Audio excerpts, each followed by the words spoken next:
देश की सबसे बड़े आदमखोर की कहानी आपको सुनाने जा रहा हूँ। ये कहानी एक अय्याश मालिक और एक आदमखोर नौकर की है। तब देश के राजधानी दिल्ली के सटे एक नोएडा इलाका है और उसी नोएडा इलाके में एक सटा एक निठारी गांव आता है, जो एक छोटा सा गांव है जहाँ पे ज़्यादा आबादी भी नहीं है। उसी आबादी जगह में एक कोठी रहता है और उस कोठी का पूरा ये माजरा है और वहाँ का पूरा मामला है। तो चलिए पूरी कहानी को शुरू करते हैं। उससे पहले आप लोग से रिक्वेस्ट करते हैं, अगर आप हमारे चैनल पर नए हैं तो चैनल को सब्सक्राइब लाइक कर दीजिए ऐसी कहानियाँ सुनने के लिए। तो नमस्ते, आदाब, सत श्री अकाल। आज की जो मैं सच्ची घटना आप लोग को सुनाने जा रहा हूँ, ये देश की राजधानी दिल्ली की है। तो चलिए कहानी को शुरू करते हैं। सन 2006 की ये कहानी है दिल्ली की, जहाँ पे नोएडा का एक जो सटे एक गांव होता है निठारी, वहाँ से कुछ बच्चे गायब होने लगते हैं और बच्चे एक दो नहीं कर करके धीरे करके लगभग 8-10 बच्चे गायब हो जाते हैं। और उनके जो पेरेंट्स होते हैं, यानी कि उनके जो माता पिता और फैमिली वाले होते हैं, वो बेहद गरीब होते हैं और वो लोग पुलिस स्टेशन में जाके केस लिखवाते हैं। लेकिन पुलिस वाले भी उस मामले को ज़्यादा गंभीरता से नहीं लेते हैं और ज़्यादा जांच नहीं करते हैं। लेकिन ऐसे ही चल रहा होता है, तभी एक पायल नाम की एक लड़की गायब हो जाती है और वो उसकी उम्र कम से कम 15 साल रहती है। लेकिन उसके जो पिता रहते हैं वो औरों के जैसे नहीं रहते हैं, वो इस केस को ज़्यादा सीरियसली लेते हैं और उसके बाद वो खुद पता लगाने निकल जाते हैं कि आज हमारी बेटी क्यों आई नहीं। उनके पिता जब बाहर निकल जाते हैं, पूछताछ करने लगते हैं कि आज दोस्तों से पूछते हैं और लोगों से पूछते हैं कि हमारी बच्ची स्कूल से घर पे नहीं आई है, तो पता चलता है कि वहाँ से एक वो रिक्शे में बैठी रहती है। मामला 7 मई 2006 की रहता है। फिर वो उस ऑटो वाले से जाके मिलते हैं और पूछते हैं कि तुमने हमारी बच्ची को कहाँ पे छोड़ा। वो सब बातें बताता है। उसके बाद जो पायल के पिता होते हैं वो निठारी के पुलिस स्टेशन में चले जाते हैं और ये FIR दर्ज कराते हैं कि हमारी बच्ची गायब हो गई है और ये मामला है। लेकिन पुलिस वाले कुछ भी एक्शन ज़्यादा नहीं लेते हैं, उस केस के भी पहले के केसों के जैसे छोड़ देते हैं। तब पायल के पिता उस टाइम वहाँ का जो कोर्ट होता है, अदालत होता है, वहाँ पे पहुँच जाते हैं और अपनी सारी दुख भरी कहानी सुनाते हैं कि मैं पुलिस स्टेशन में गया था और हमारी बच्ची गायब है जो 15 साल की है, जिसका नाम पायल है। और पुलिस वाले कुछ भी एक्शन नहीं ले रहे हैं। लेकिन जब कोर्ट से ऑर्डर आता है तो पुलिस वालों को मजबूरन एक्शन लेना पड़ता है। जब पुलिस वाले एक्शन लेते हैं तब FIR में जो दर्ज हुआ रहता है वो आपको सुनाने जा रहा हूँ। पायल के पिता उसमें साफ साफ लिखवाए रहते हैं कि हमारी बेटी जो आखिरी बार देखी गई रहती है, जिसे उस रिक्शे में जो जिसमें बैठ को आई रहती है, वो रिक्शा वाला भी बताता है कि एक कोठी रहता है, उस कोठी के पास मैं लेके जाता हूँ। तब बच्ची वो पायल बोलती है कि रुकिए, मैं अंदर से आती हूँ तो आपके पैसे देती हूँ। लेकिन वो रिक्शा वाला बाहर खड़ा रहता है, लेकिन वो बच्ची नहीं आती है। लगभग 5-10 मिनट बीत जाता है। फिर रिक्शा वाला उस घर का डोरबेल बजाता है। अंदर से एक शख्स निकलता है, वो पूछता है क्या हुआ। तब वो रिक्शा वाला बोलता है कि एक लड़की बैठ के आई है हमारे रिक्शे में और वो अंदर गई है, बोली कि अभी मैं आ रही हूँ तो पैसे दे रही हूँ, लेकिन अभी वो आई नहीं। लेकिन जो घर में से जो शख्स निकला रहता है वो बोलता है यहाँ पे तो कोई आया ही नहीं, और हाँ एक आई थी वो यहाँ से चली गई। रिक्शा वाला बोलता है तभी से मैं बाहर पे हूँ, अभी तो कोई बाहर निकला भी नहीं। लेकिन फिर रिक्शा वाला करता क्या, वहाँ से चला जाता है। और जब पायल के पिता उस रिक्शा वाले से पूछे रहते हैं तो ये सारा वाकया पायल के पिता से वो बताया रहता है। जो पुलिस FIR में पायल के पिता साफ साफ लिखवाए रहते हैं कि इस कोठी में कुछ ना कुछ गड़बड़ है, आखिरी बार मेरी बेटी इसी कोठी में गई थी। और रिक्शे वाले का भी ये बयान है। अब पुलिस भी कसम पड़ जाती है, क्योंकि उस कोठी से जो शख्स निकला रहता है वो उसका नाम सुरेंद्र कोहली रहता है। और जब बाद में पुलिस पता लगाती है कि इस कोठी में कितने आदमी रहते हैं, तब बाद में पता चलता है कि इस कोठी में तो 2 आदमी रहते हैं, एक सुरेंद्र कोहली और जो उस घर का नौकर रहता है, जो उस घर का देखभाल करता है। और उसका एक मालिक रहता है जो बहुत पैसे वाला और अमीर आदमी रहता है, जो पंजाब का रहने वाला रहता है और कभी कभी दिल्ली वो आया करता था।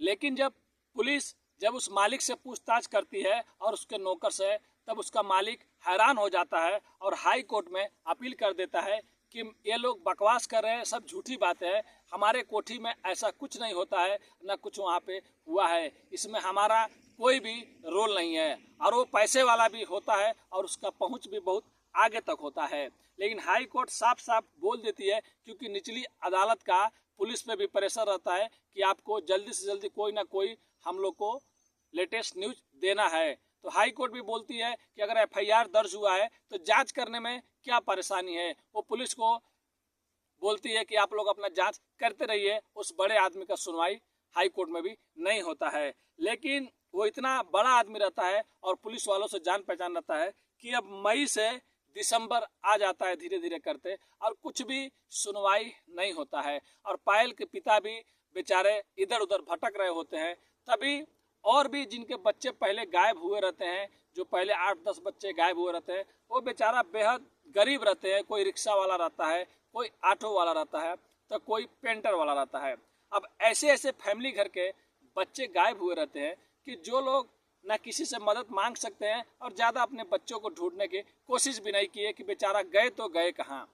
लेकिन जब वो लोग ये देखते हैं कि पायल के पिता अपने बच्ची के लिए इतना भाग दौड़ कर रहे हैं और हर किसी के पास मदद मांगने के लिए जा रहे हैं, तो वो लोग भी पुलिस स्टेशन में जाते हैं और पायल के पिता से भी मिलते हैं। तब पायल के पिता बोलते हैं कि आप लोग क्यों नहीं जांच करवाते हैं, क्यों नहीं कंप्लेंट को दोबारा बोलते हैं कि आप लोग स्टार्ट कीजिए। तब जाके पुलिस के ऊपर अब दबाव पड़ने लगता है, क्योंकि वो लोग भी अब बोलने लगते हैं कि आप हमारे बच्चे को 10 महीना हो गया, किसी को 8 महीना हो गया, किसी को 1 साल हो गया, वो नहीं मिल रहा है, आप लोग ढूंढ के लाइए। अब पुलिस के ऊपर भी ज़्यादा प्रेशर पड़ने लगता है, लेकिन पुलिस चाह कर भी उस कोठी के अंदर नहीं जा पाती थी। लेकिन करे तो क्या करे। लेकिन एक बार ऐसा आता है कि उन्हीं पुलिस वालों में कुछ अच्छे पुलिस वाले भी रहते हैं, वो इस केस को सीरियस लेते हैं। और पहली बार वो लोग लगभग 30 दिसंबर या 31 दिसंबर की बात है 2006 की, पहली बार कुछ पुलिस वाले उसके अंदर जाने की सोचते हैं, क्योंकि वो लोग इस केस को छानबीन करते हैं। तो सब लोगों से पता चलता है कि जितने भी बच्चे आज तक गायब हुए हैं, पायल हो गई या उससे पहले भी जितने बच्चे गायब हुए हैं, लगभग सबकी उम्र 8 साल, 10 साल, 9 साल ऐसे ही रहता था। सबसे बड़ी जो बच्ची गायब हो रहती है उसका नाम पायल रहता है और वो लगभग 15 साल की रहती है। तो पुलिस को भी शक होने लगता है कि क्यों हर कोई आदमी लास्ट बार उन बच्चों को उसी कोठी के पास देखा था, यानी कोई ना कोई तो राज उस कोठी में जरूर है। लेकिन पुलिस करती तो क्या करती, क्योंकि वो ऊपर से बहुत बड़ा अमीर आदमी था जो उसका ओनर था, तो वो किसी को अंदर घुसने नहीं देता था और भी पुलिस वालों से उसका जान पहचान था। लेकिन पुलिस राय बना लेती है और कुछ पुलिस और कुछ लोग पुलिस वालों के साथ में उस घर में पहली बार अंदर जाते हैं। लेकिन देखने में फर्स्ट फ्लोर, ग्राउंड फ्लोर सब पे ढूंढते हैं, कहीं पे भी कुछ नहीं नज़र आता, उनको कुछ भी नहीं मिलता है। लेकिन घर देखने में बहुत भयानक दिखता है। बहुत लोग तो डर के मारे अंदर नहीं जाते थे कि शायद कुछ अनहोनी मत हो जाए। लेकिन वैसे ही पुलिस वाले घूम रहे थे, किसी को कुछ नज़र नहीं आ रहा था। और पीछे कुछ पुलिस वाले ऊपर जाते हैं तो देखते हैं कि पीछे एक नाला है और उसके बगल में भी और भी कोठी है छोटी छोटी।